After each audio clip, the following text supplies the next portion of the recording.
I think I do this about twice a year now. Just shave it all off, start from scratch for whatever reason. I don't know how long I'll keep it clean shaven, how long that'll last, or before I grow it back out again, but just, it's got to get done. It's got to change things up. We'll all get over it. Now, following some railroad tracks here, this thing I am trying to find is not working for me because it's between Highway 80 and Highway 30. And so I am parking at these 4 things of railroad tracks with a train now coming, and I'm gonna have to cross the tracks and find it somehow. And just like that, we're gonna have to wait to cross the tracks now.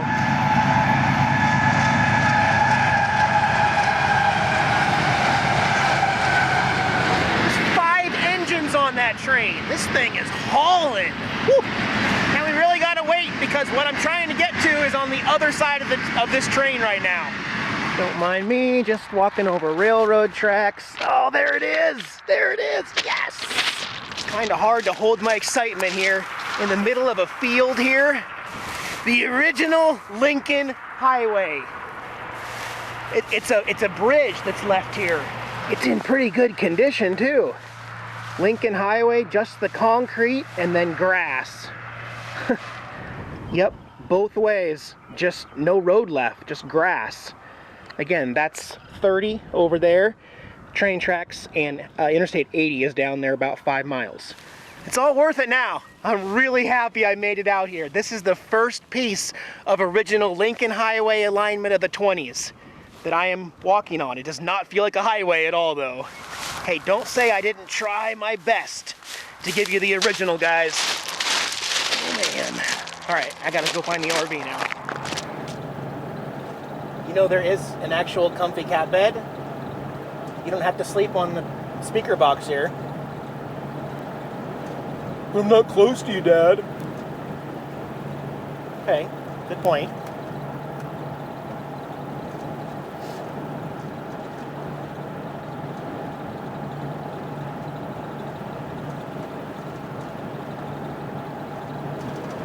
That's better. That's a better. It's really weird thinking about Lincoln Highway now because I'm not driving on Lincoln Highway. That grass ditch is Lincoln Highway.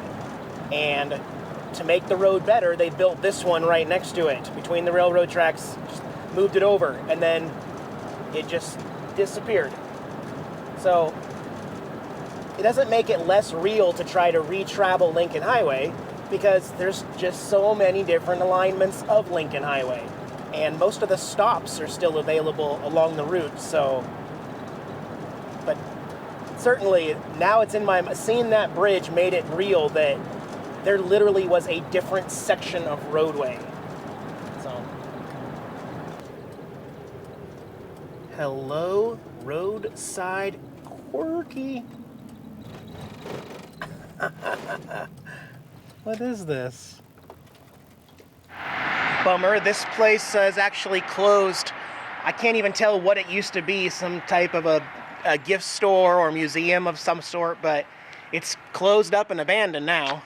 The world's largest covered wagon, although as you can see, it's kind of no longer covered. The wind and the weather has taken that title away. It's now a topless wagon, actually. On the back side, it's got a door with a window. I can't get up that high. Let's go to the other side. Darn it, window's too high there. I'm just gonna throw the camera up over my head and onto the window, see if you guys can see anything. Is there anything in there, guys? Can you see anything? All right. Just like New York City, anytime you get a chance, for good luck, touch those nuts. Sorry, dude. The Great Platte River Road Archway Monument, open daily. Look at this huge archway here. Are we back to 80? Yeah, that's 80. Interstate 80 goes underneath the arch. We're going to go around the arch, but actually I'm going to stop in and see what this is. Because this was not a planned stop. Let's see, bus guest parking. What is it, a total of 2 people here? Okay. Not a very busy place. But There's thunder and rain expected today, so maybe a good day for a little indoor activity. You guys want to come along? Sorry, Jax. There's no kitties allowed in museums. But are you hungry? Okay, let's get some num-nums first. Okay. This guy don't miss any meals. That's huge. Hammer Motel, AAA approved. The Lincoln Highway comes to the Heartland. Oh, okay. So they saved this or preserved it. It was on the Lincoln Highway here. And so now it sits here restored. Cool. And of course, I feel like I'm on the right road now. Join the gold rush. That looks like people may have already done the work for me, though. So the tour that's in there is like Alcatraz Island, where you have an audio device on you with headphones. See where I'm getting with this? I need to grab a couple pieces of equipment and a couple splitters, and then I will be able to record the audio separately in my pocket, record the video here, and listen, and then auto-sync all that afterwards so that you guys can hear exactly what I'm hearing as I'm filming. So, we can go check it out together. Let me grab some stuff first. Before you go up the escalator, pause for a moment and look at the characters along either side. At the bottom of the hill on the right, a Native American man is showing a mountain trapper the way to Fort Kearny. On the left, a pregnant pioneer woman and a man scramble up the hillside. At the top, another pioneer waves his arms as a wagon train passes by. I was born in the city of Kearny, and I grew up hearing legends of the Great Platte River Road. Since the 1840s, millions of Americans have passed this way, heading west to follow their dreams. The first immigrants along this trail came in the 1840s. Farmers headed for the fertile lands out west. The first of them followed the Platte River Road and headed south along the California Trail. In 1843, a huge wagon train took a northerly route to Oregon. Soon, thousands of settlers were following the Oregon Trail. The carpenter and blacksmith shops stay busy morning to night. All the trails from back east come together here to form the Great Platte River Road. That road follows the river west to Fort Laramie, 330 miles away. So if you need to get your horse reshod, buy a pickaxe, or send a letter, this is your last chance before you face the wilderness. This Oregon-bound woman is pushing her prairie schooner wagon while her husband coaxes their ox to pull it. Get up, baby, get on up. That man told me the ox had pulled the wagon to Oregon. 2 weeks later, I'm pushing it uphill. Margaret Frink and many other women covered thousands of miles of trail, mostly on foot. Past the covered wagon in the distance, you see Chimney Rock, a tall, slender geologic formation that was a landmark on the Oregon, California, and Mormon trails. You could see Chimney Rock 40 miles away. It's composed of layers of volcanic ash and brule clay more than 23 million years old that were carved by erosion of the bluffs along the edge of the North Platte River Valley. You see those chiseled names in that sandstone cliff? Hundreds of immigrants have left their mark in the soft stone as they pass this way. We call it Register Cliff. It's an important landmark on all three trails. Ahead of us, you'll see three groups of people.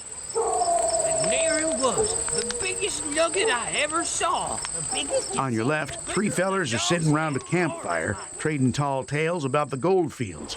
A party of people pulling handcarts on their way to Utah have gotten stranded on the far side of the Sweetwater River. They're being rescued by young men from Salt Lake City. Farther ahead, you see an abandoned wagon on the Oregon Trail. A family standing nearby praying over a loved one's grave. It's a sad fact. About 1 in 10 immigrants doesn't make it to the end of the trail.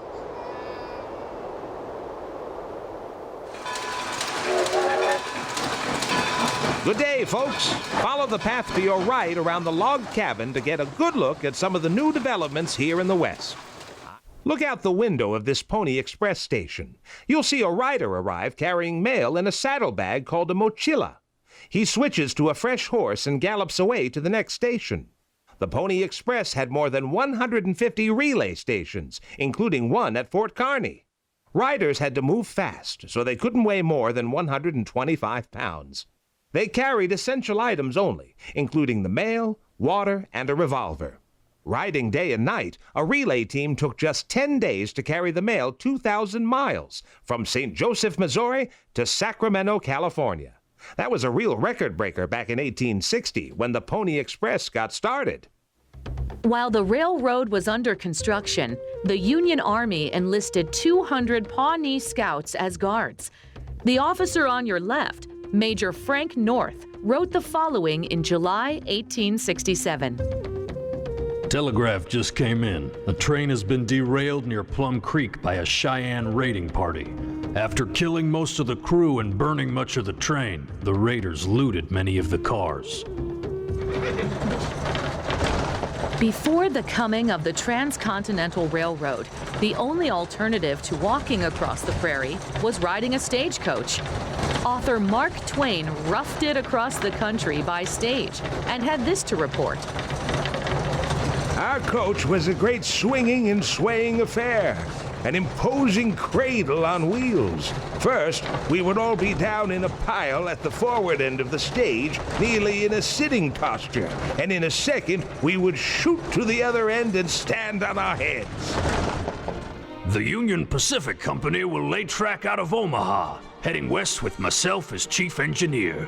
The Central Pacific Cruise, run by Charlie Crocker, will come east from California through the Sierra Mountains. We on the plains face blistering heat, freezing cold, lack of timber, lack of drinking water, and Indians who are unhappy about our roadbed cutting through game trails and grazing lands.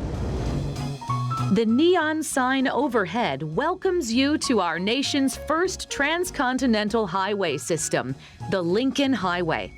Folks called it the Main Street of America. My grandpa told me about driving the Lincoln Highway back in the 1920s, when a vacation on wheels was a brand new idea.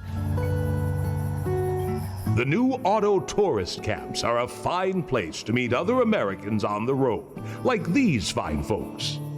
The transcontinental driver must be prepared to camp out every night after he is west of Omaha, Nebraska. Every night we camp by a lake, a pond, or brook, and out comes the phonograph, fiddles, banjos, or portable radios. We came to a grove of trees, and a couple was sitting by their old touring car in front of a fire. I asked, "Is this a tourist camp?" Sure, it's a tourist camp. Anything's a tourist camp what has water and a lack of no trespassing signs. All the towns have got them now.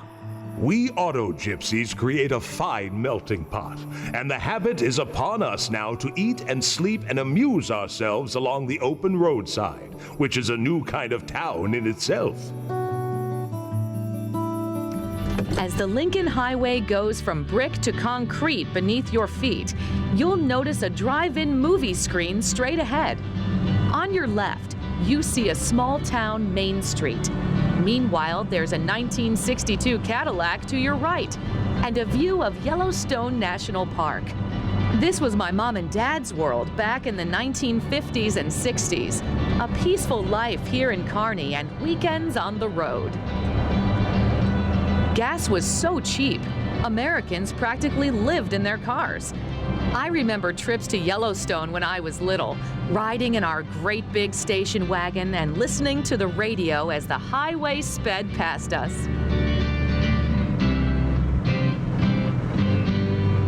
From the redwood forest to the Gulf Stream waters, this land was made for you and me. That's Mr. Woody Guthrie, and he must have spent some time on the highway to see all those places. The American highway means freedom to you, doesn't it? Freedom like no other country has. Freedom to go anywhere, anytime. Wow. Just taking a quick audio break. There's no audio in here. Is this not the coolest tour that I've ever taken you guys on? This is extravagant. This is one of the most amazing things that you can see on the Lincoln Highway. It's just the feel and everything. I want to see more cafes like this. Oh, look at those donuts. Woo! guess what? We are also in the arch right now. That's right. So we are over the Lincoln Highway, watching travelers come across live here. That is just amazing. I don't even know. Pretty cool little stop though, a stop that I almost didn't make. Okay, so now that I think of it, hopefully I am able to do my magic and share the audio of that tour with you as well. I'm only going to show you about 10 to 15% of it. You really got to stop in. Having gone through it now, I can tell you there really is nothing else like this in the country. And the fact that it had some Lincoln Highway stuff in there, I mean, it's better than the Alcatraz Island tour. It has an almost Disney feel. I'm not kidding you. I'm sure I can't share that correctly, but that building in there and that tour is about as much fun as a Disney attraction. That means a lot coming from me. I'm a Disney freak. So anyway, we got some thunderstorms rolling in, and I want to find a campground and get settled before the rain hits. So we gotta get parked for the day. I got the bike covered in anticipation of some heavy rain coming. I just want to point out, I don't think the magnet does the destination enough justice. I really, really liked that place, but that is the only magnet that I could get that actually said Archway on it, so I'll put that guy right there for now. Oh yeah! I don't really understand the bad rap that Nebraska gets from travelers. I don't understand why everybody wants to skip Nebraska. Okay, I have proven that even on the lonely Lincoln Highway, it's not for a lack of things to see or do. There is more free camping in Nebraska than, I want to say, any other state I've been to. I mean, definitely better than Wyoming. If you're thinking about spending some time in Wyoming and boondocking for free, forget about it. Unless it's July and August. But Nebraska has these, I don't really know what to call them. They're more private campsites, not campgrounds, but camp areas, and they're private. And as you guys have seen, almost nearly every single one of them is right on the water and just beautiful. I just cannot say enough how much I am enjoying Nebraska. I feel bad that it's taken this long. You guys that live in Nebraska or grew up in Nebraska, you knew. You're like, shh, Eric, quiet, Eric. I know what you mean, but you don't want that rap as being what I consider Wyoming to be an unfriendly to RVers place. You don't want that rap. Anyways, guys, Jack Snell Camp here, and we'll see you back on the Lincoln Highway heading east here in a couple days. Bye, guys. And guess what? We are literally in the arch that goes over Lincoln Highway. So there's the highway. Oh, there's a piece of glass there.